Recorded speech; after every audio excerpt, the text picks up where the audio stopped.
Bismillahirrahmanirrahim. E falënderojmë të madhin Allah për çdo mirësi dhe çdo begati. E gjithsesi prej mirësive të Zotit është atë qenurit tanë sa unë të bashkaresh në këtë mbrëmje shumë të veçantë, me njerëz të veçantë, të një shtrese të veçantë. Të dashur vëllezër, miq, shok, koleg, hoxhallar, student, Assalamu alaikum rahmetullahi wa barakatuhu. Tema për të cilën jemi ftuar të flas me një përgjegjësi të plot me rëtën në simpozium 2 ditor së paku.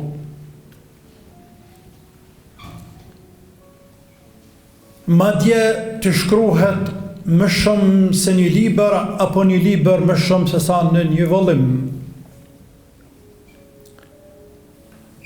Të flasësh për kontributin e hoxhallarëve gjatë luftës dhe paqes, indirekt i bie të flasësh për kontributin një shoqërie të plot. E unë i kam zgjedhur apo përzgjedhur disa rreshta, të cilët kalimthi dhe në shpejtësi do t'i shtjellojmë bashkarisht, për t'ja kujtuar vetvetes të pranishmeve dhe atyre që do t'na shohin më vonë, e pse edhe për t'ja bërë të ditur dikuj që deri me tani ndoshta nuk e ka ditur apo nuk ka dashur ta di. Përderisa në shumë vende të botës, hoxhallarët të mëdhej, ulemaja e tyre janë marrur kryesisht me punët e tyre të ngushta, si ligjerimi, mësimi nxënësve, studentëve, talebeve, dhënia fetvave, shënimi librave dhe çështje të tjera, të cilat u përkasin fushave të tyre të ngushta. Hoxhallarët tanë shqiptar përpas kësaj janë detyruar të mirren edhe me çështjen kombëtare, respektivisht me çlirimin e vatanit nga okupatori huaj.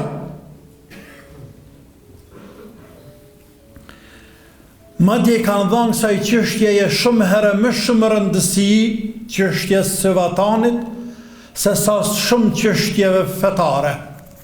Dhe atë kujtoj për 2 pika apo për 2 arsye kryesorja.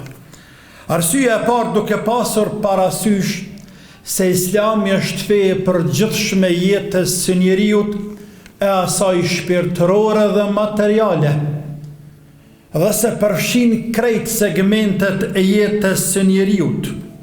Madje bazat apo bazamentet kryesore të shariatit të fesë islame janë 5: ruajtja e gjakut, ruajtja e pasurisë, ruajtja e mendjes, se pa mend nuk je insan, ruajtja e nderit, se pa nder nuk dihet kënë e ki bab e kënë e ki nan, ruajtja e dinit, se pa din si e kërkushi.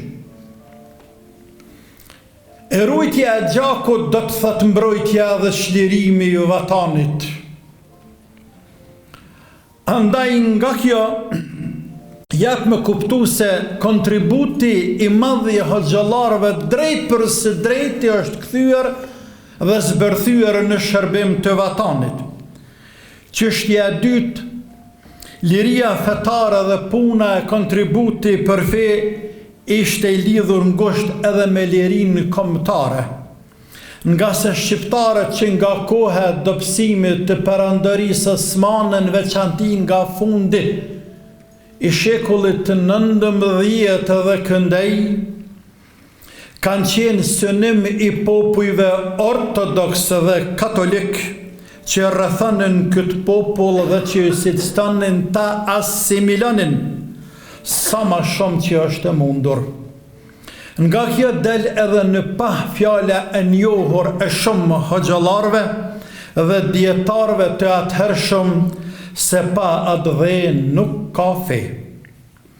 Të gjitha kuvendet, të gjitha organizimet që mbaheshin për mbrojtjen e vatanit, për mbrojtjen dhe çlirimin e ruajtjen e tokave shqiptare nga okupuesit e jashtëm, organizator kryesor kanë qenë ulemaja, kanë qenë hoxhallarët.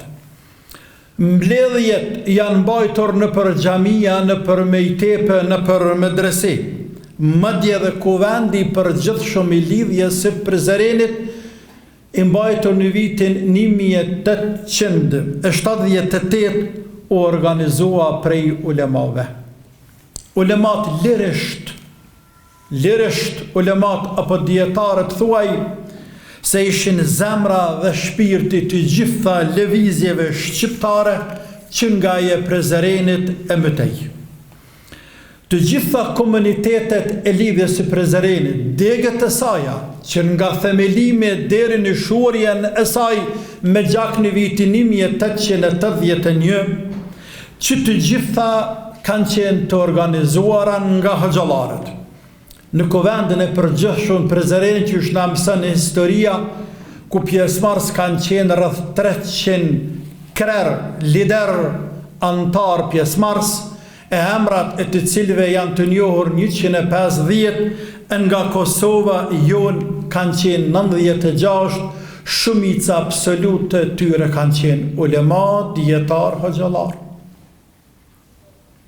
Mjafton emri i madh i njeriu të madh dhe kryesori të lidhjes së Prizrenit, Mudarrizit Haxhi Imer Prizrenit, dhe shokut të tij dhe krahut të tij të djathtë të Mudarriz Haxhi Zekës, e që ishin edhe figurat kryesore më të shquara të asaj lidhje, e cila la gjurmë të pashlyera derisa e kësaj dite.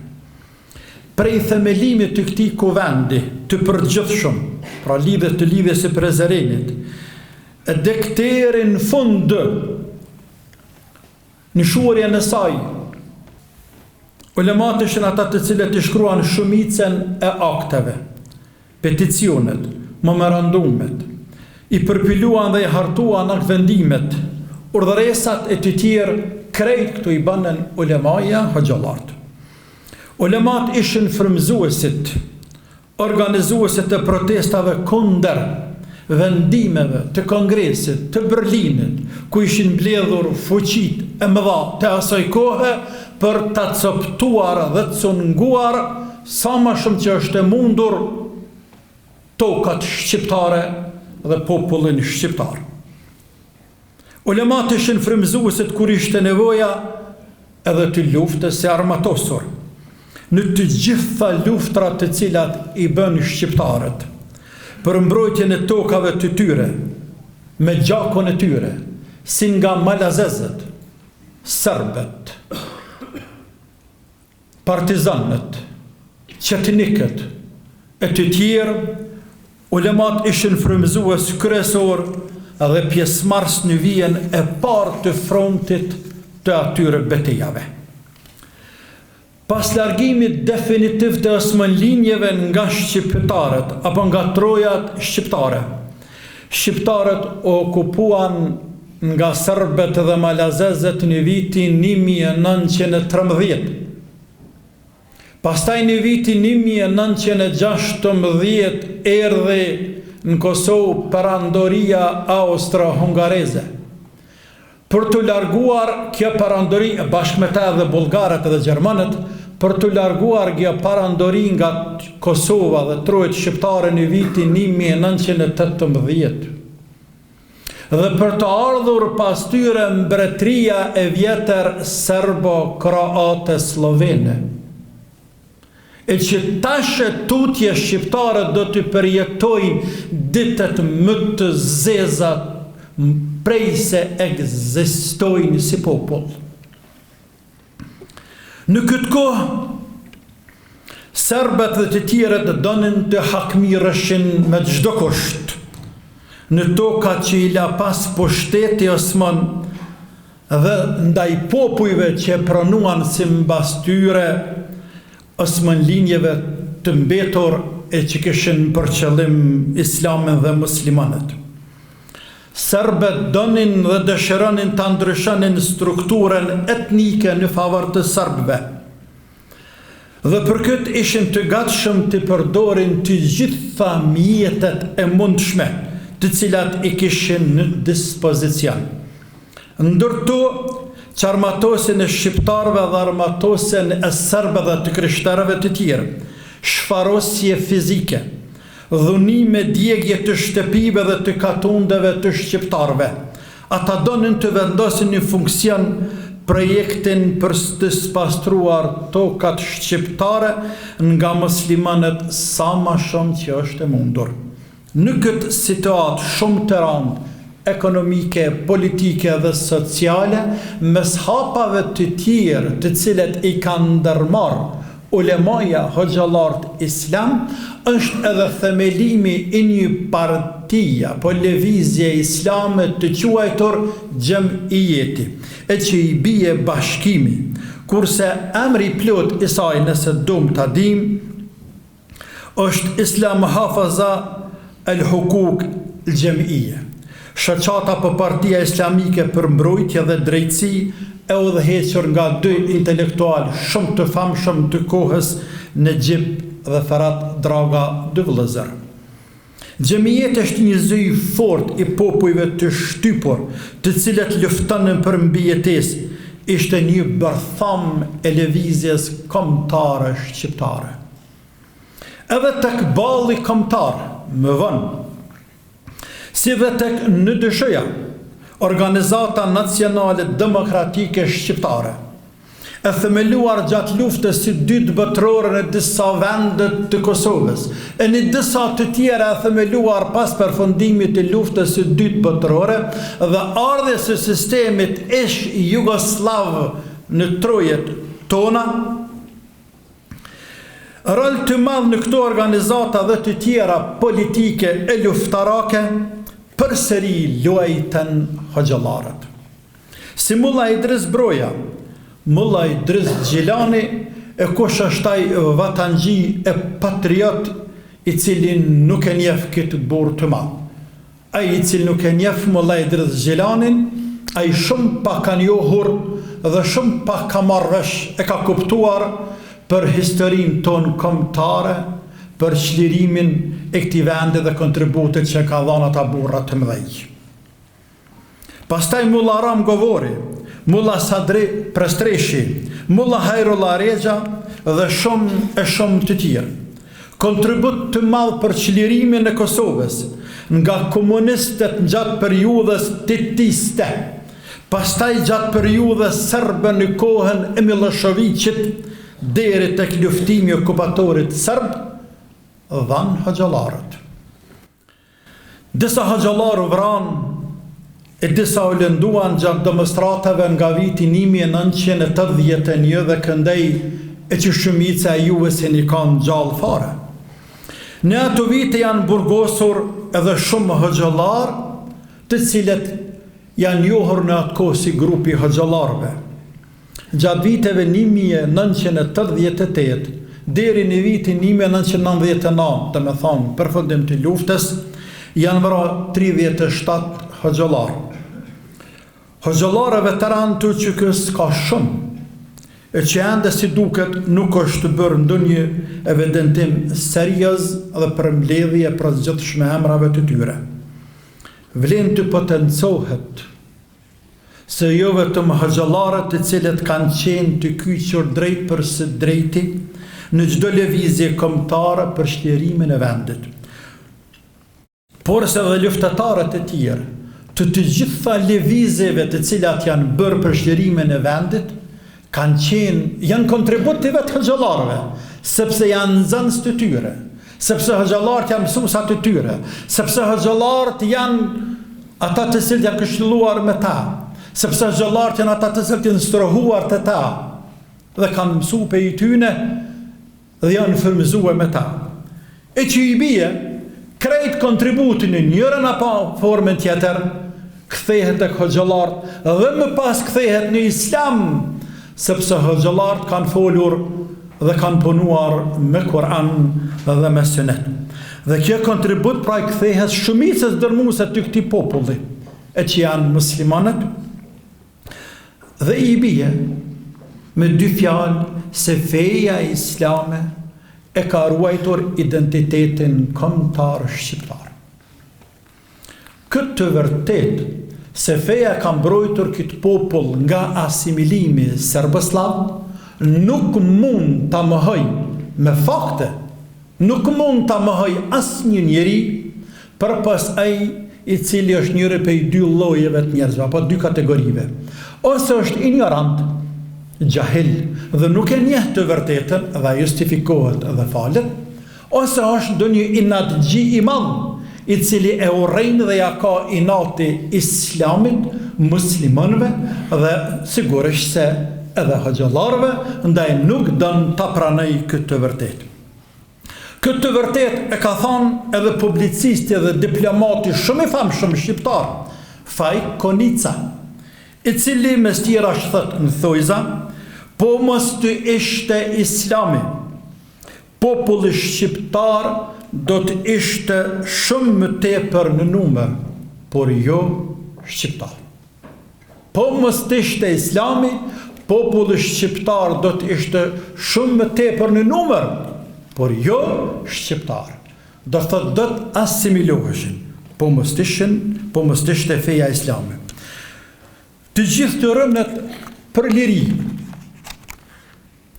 Allahu i pasmëshiruar dhe i shpërbleft me xhenetin Firdevs.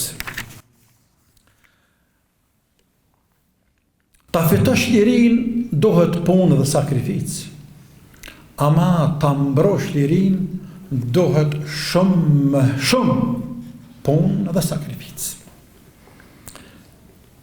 Sigurisht se sfidat kanë qenë të mëdha gjatë luftës.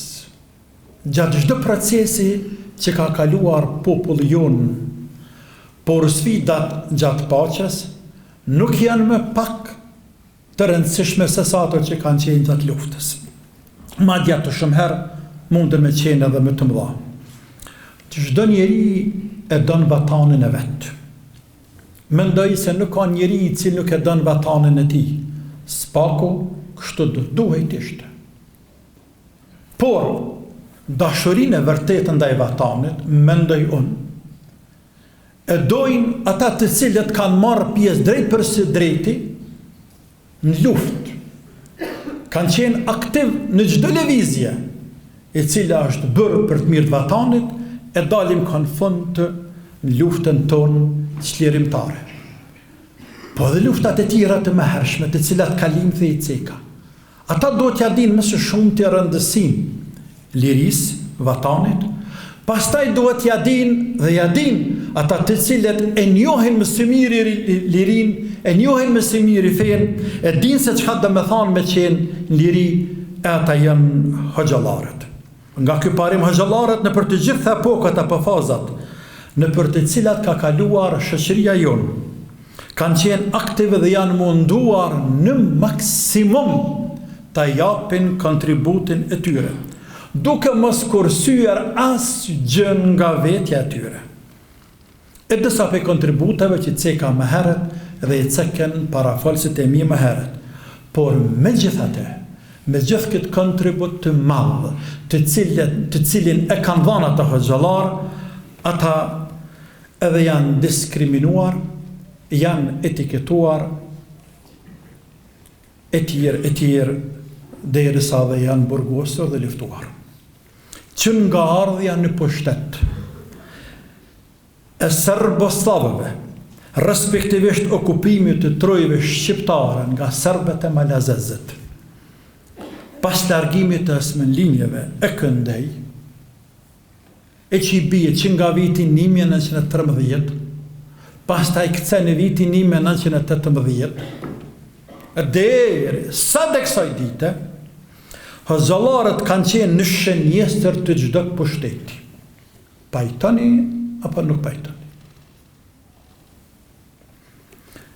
Programi nacional serb për dëbimin e shqiptarëve dhe popullimin e serbëve në tokat shqiptare, i cili më së shumti u përkrah dhe u pëlqye nga qeveria e Beogradit asaj kohe, i cili, do me thënë pasardhës e serbë në Kosovë, ishte ai program i një terroristi dhe një radikali serb i quajtur Vasa Čobrilović.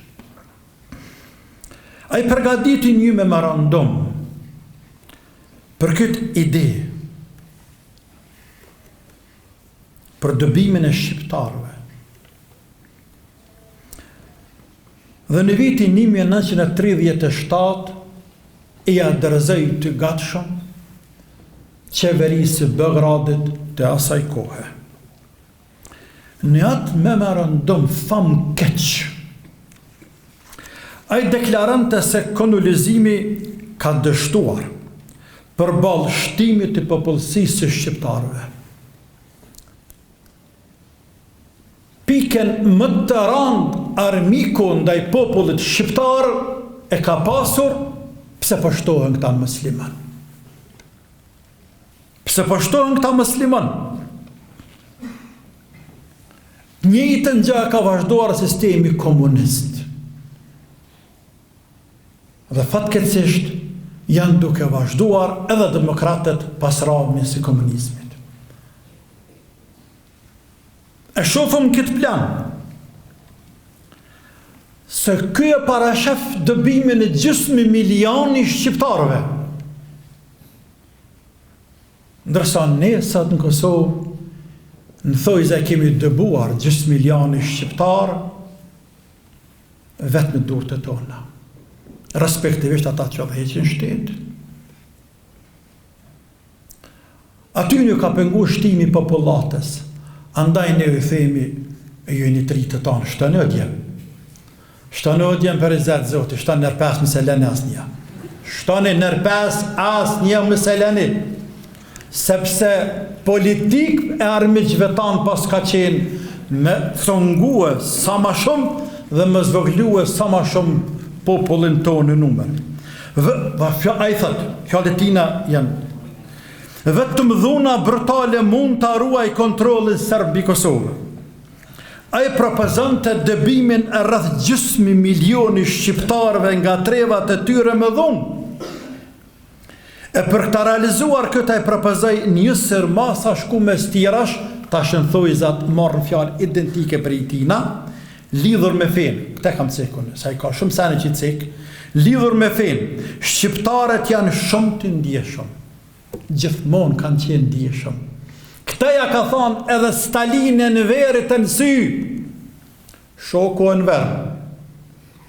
Ja ka servu e mishin e derrit. Kjo është në arhivat e Shqipërisë, shoku e në verë. Jo e një muslimanë,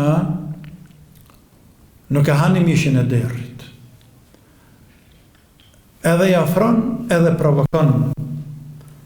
Edhe shoku e në verë i kthehet shokut Shoku Stalin, traditat kaluara, të lënë anash, më të më. Dhe shoku Stalin ja këthen, shoku e në verë, duhet pasur kujdes në feje. Njerëzit janë të ndishëm e në feje. Të ndishëm. E shef që ka thëtë kërë? Thëtë, shqiptarët janë shumë të ndishëm, lidhur me fejnë. Pra ndaj ata duhet të sulmohen edhe në këtë fushë. Për mishtimin e shofatanin. Kjo do arrihet në përmjet këtë trajtimit të krerëve të tyre fetarë, torturoj e burgosi e maltretoj hoxhallartë. Këtë trajtimit të krerëve të tyre fetarë, shkatrimit të vërrezave të tyre tripika mbyllën thojzat e të tjerë. Këtë trajtimi dhe persekutimi hoxhallarëve ka vazhduar edhe në periudhën e Jugosllavisë, ku qindra hoxhallar janë rrahur, masakruar e vrarë në përburgjet e Jugosllavisë. Përpas persekutimeve dhe presioneve psiqike ndaj hoxhallarëve, sistemi komunist, e këta në Shqipni thujnë monist, ne thujna komunist, se na duket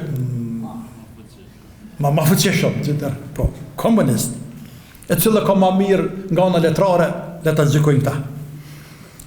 Pra, sistemi komunist ka punuar shumë që hoxhallarët i konsideroj si armiq të partisë komuniste, dhe në fakt edhe kanë qenë. Dhe me këtë edhe të andalej atyre çdo veprimtari fetare, ta minimizoj sa ma shumë që është mundur ndikimin e tyre tek masa e gjerë, ta përhap idenë se feja është opium, dhe se nëpërmjet feje hoxhallarët insistojnë të manipulojnë masën e gjerë, të mashtrojnë, andaj nuk bën që hoxhallarët të dëgjohen.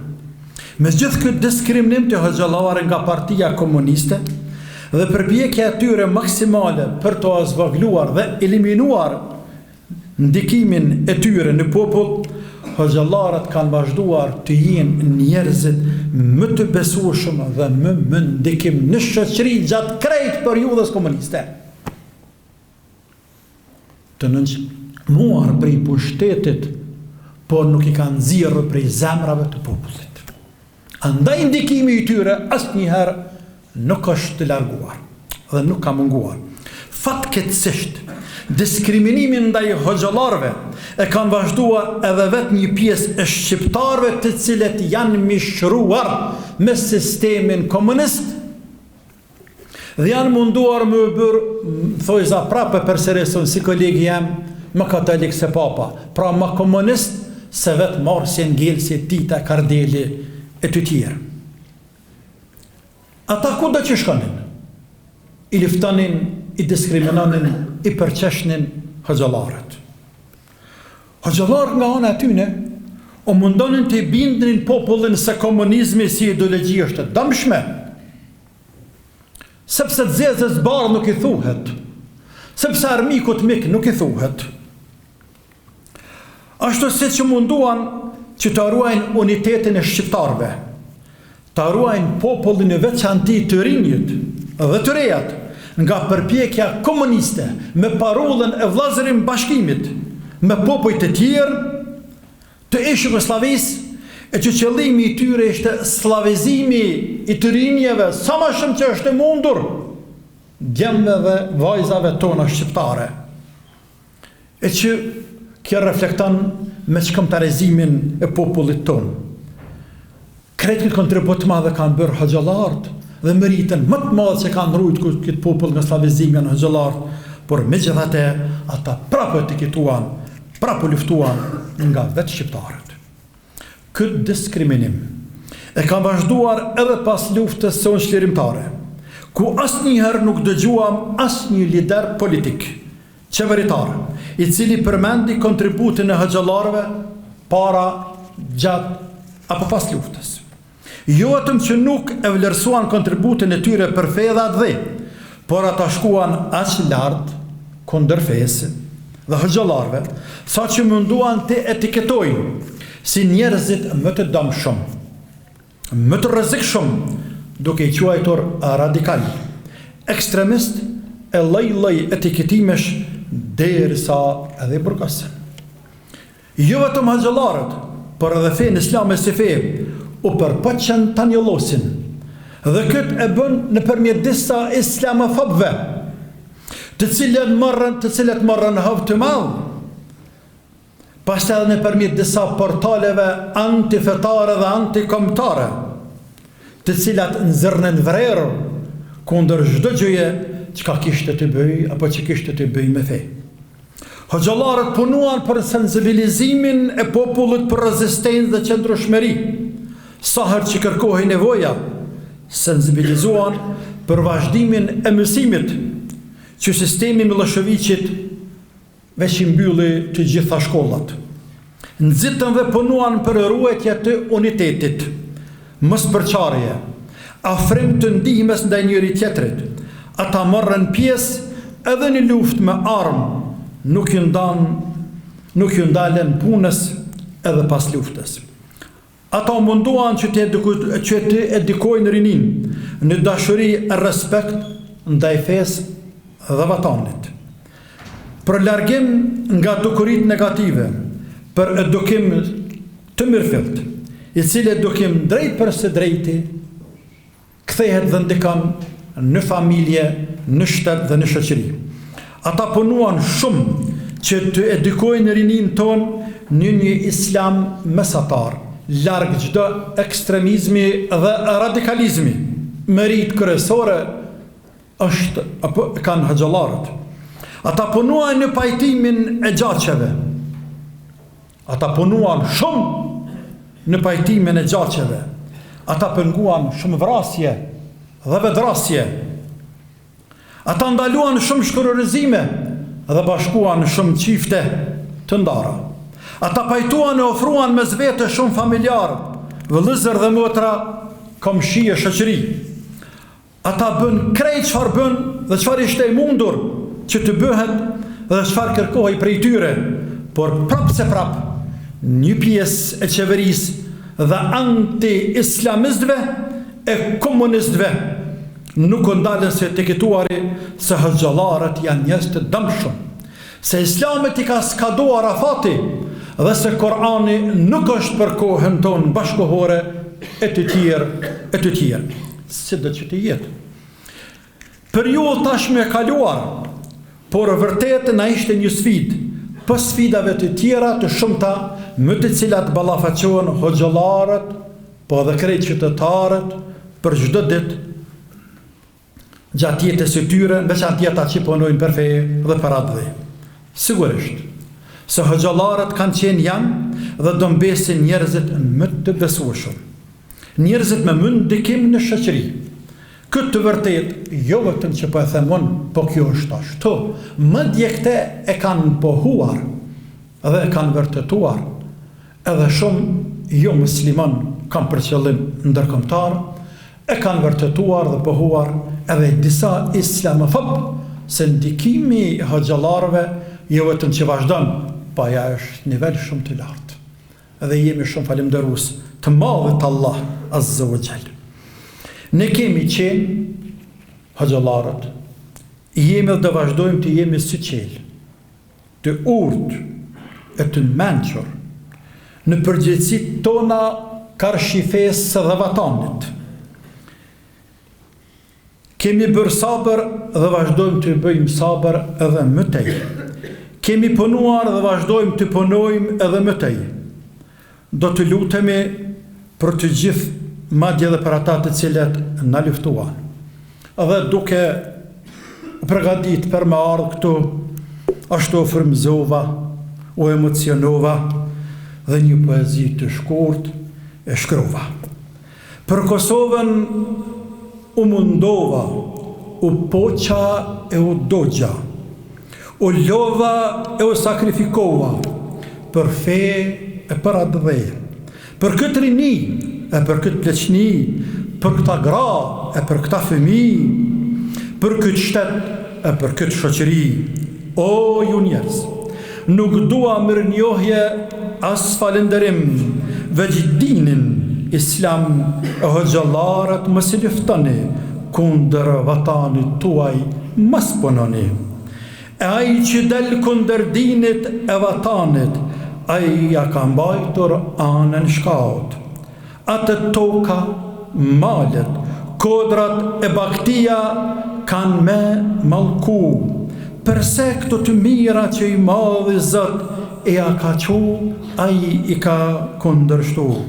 Përse emanetin e ka tradhtu, përse e për fe për vatan nuk ka punu.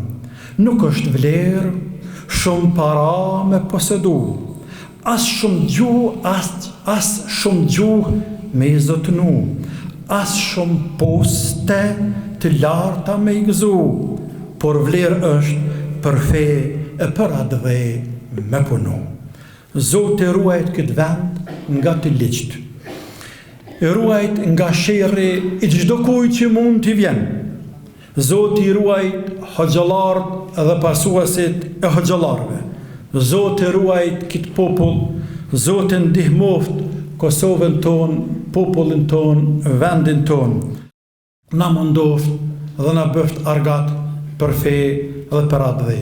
Faleminderit shumë për ftesë, për organizim, për sabër dhe për dërim. Selam aleikum rahmetullahi wa barakatuh.